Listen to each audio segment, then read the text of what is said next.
Ada yang bilang Sungai Asahan adalah berkah bagi masyarakat Asahan.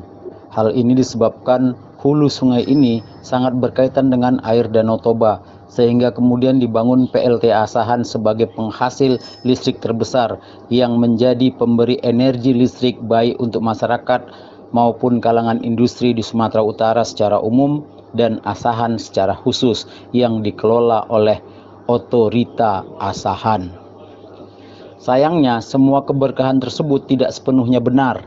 Ada juga berdampak akibat debit air Danau Toba yang dapat dirasakan penduduk sekitar Sungai Asahan. Jika debit air Danau Toba melimpah akibat intensitas hujan tinggi di pegunungan, maka pintu air Asahan 1 ataupun 2 wajib dibuka untuk mencegah bobolnya bendungan atau rusak akibat menahan beban air yang cukup besar. Bila pintu 1 dibuka atau pintu 2 dibuka, otomatis daerah di sekitar Sungai Asahan beserta anak sungai di sekitarnya akan mengalami banjir, dan ini terjadi setiap tahun seperti siklus. Jika jumlah debit air yang ditampung Sungai Asahan dan anak-anak sungai di sekitarnya seperti Sungai 2, desa terdampak banjir bisa lebih luas lagi. Kenapa demikian? Seperti kita pahami bersama, sungai ketika bergerak dari hulu ke hilir itu membawa sedimen lumpur akibat erosi pada dinding-dinding tanah sepanjang sungai.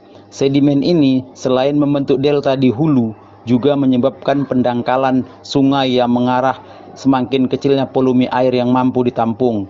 Selebihnya akan dilewatkan bahkan melewati benteng atau dinding sungai dan menerjang desa-desa di sekitar aliran sungai.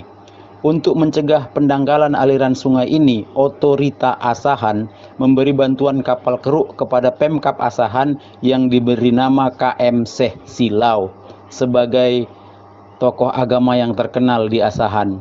Menurut Goa Sumut dari akun YouTube Guntur Jazz, nilai kapal keruk ini setara dengan 5 miliar rupiah dan operator pengelola diserahkan kepada PUPR Kabupaten Asahan.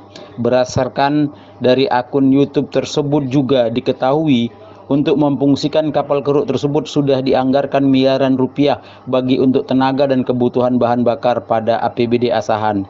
Sayangnya, dari akun tersebut kita dapati kenyataan anggaran yang disediakan habis, tapi kapal keruk itu tidak pernah difungsikan, sehingga di tahun-tahun kebelakangan ini banjir di Sungai 2 tetap terjadi dan semakin meluas.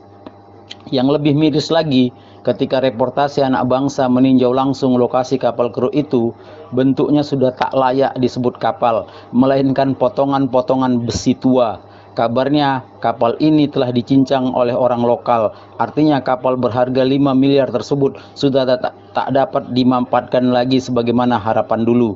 Tentu saja ini menimbulkan pertanyaan baik kepada PUPR atau pihak aparat penegak hukum. Kenapa hal ini dibiarkan? Apa mereka sudah tutup mata dan telinga? Bagaimana warga Asahan? Apakah tindakan ini bisa dibenarkan? Kami tunggu komentarnya di deskripsi video. Untuk warga Asahan yang merasa bahwa ini bermanfaat, mohon di-subscribe ya, karena subscribe itu gratis. Ketemu di video-video berikutnya.